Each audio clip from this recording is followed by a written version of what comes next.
Did you know May is Stroke Awareness Month, and it's really a time dedicated to raising awareness about one of the leading causes of death and disability worldwide. So the experts at Secours are here to provide more information on the steps you can take to really protect yourself and your loved ones. We are joined by Jason Nicholson, a neuroscience program manager, and Shannon Batson, a speech therapist, because that's very important after you have a stroke, because like you're kind of reteaching your brain a lot of things. Yes, absolutely. Communication can be impacted because of a stroke.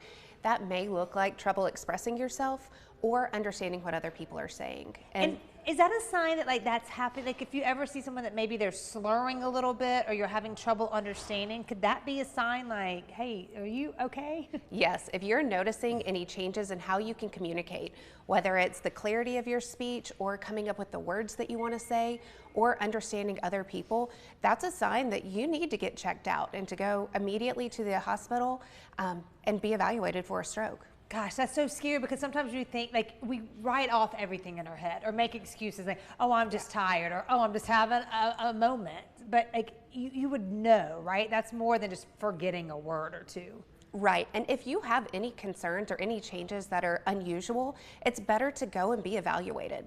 We are never going to slap your hand because you come into the emergency room just to be checked out for a stroke.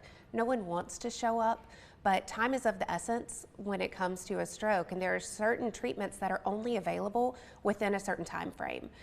So it's better to get checked out than to put things in question. Right, and be told, no girl, you're all good, you can go home. Right. They would much rather do that. Okay, so we're, the speech and that's one symptom. What's something else that we can look for? So the acronym that we like to teach people to look for the signs of stroke and to remind them how quickly they need to be treated is be fast. Be fast, okay. So B is balance. You look for sudden loss of balance, sudden dizziness. E is going to be your eyes. Are they having a sudden blurry vision, double vision, or even loss of vision in one or both eyes? Then F, you look for face. You look at their smile. Do you see a noticeable facial droop or something like that? A, you want to look at their arms. Have them raise their arms up. Is one arm weaker than the other one? And then S, the speech, like Shannon talked about. And then T, it's time. If you have any of those symptoms, even if you had them and then they went away, it's still time to call 911, come in and get treated. I'm so glad you said that, because people could be like, well, I was a little dizzy and blurry in my arm, but now I'm good. And you're like, no. Yeah, come in, get checked out.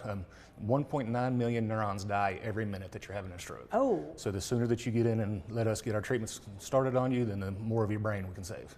Because, if you don't go in and things like, what can happen? So there's certain treatments we can do, like Shannon said, that are just really time sensitive. We can give you some medicines within 4.5 hours of the start, or we can actually do a thrombectomy within 24 hours of start. But after that, then we're just kind of left to treating the symptoms. We can't actually treat the brain itself. Okay, so I want it to where I'm not even having this. Are there risk factors or things that we can do to prevent strokes? Yeah, so certain risk factors, there's nothing we can do about. Our age, our family history, our sex, our race, but a lot of things we can do. It all really starts with the heart. High blood pressure and AFib are two of the leading causes of stroke, and both of those are easily controllable with medications. Okay. And also your diet. You look at a high cholesterol diet, raises that cholesterol level. High sodium diet can raise your blood pressure, and all of it can lead to obesity. And so then we look at exercise. We recommend everyone gets 150 minutes of exercise a week, just moderate intensity. Doesn't have to be anything crazy, but just want to get your heart rate up.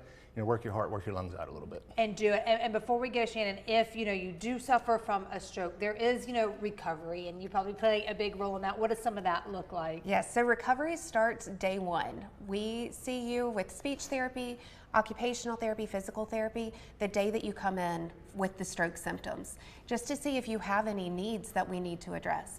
And we will stay with you throughout the recovery process. So once you leave the hospital and you still need help with swallowing, communication, mobility, we will continue to provide that rehabilitation in the days, weeks, months to come. Leading up to Secours, we're so lucky to have them. They kind of do it all. Their information on your screen. If you need anything, make sure you're going there. Thank you, guys. Thank you. Very important. We'll all remember the be fast, especially the arm one, because I always knew there was an A, but I didn't know what it was. So good demonstration.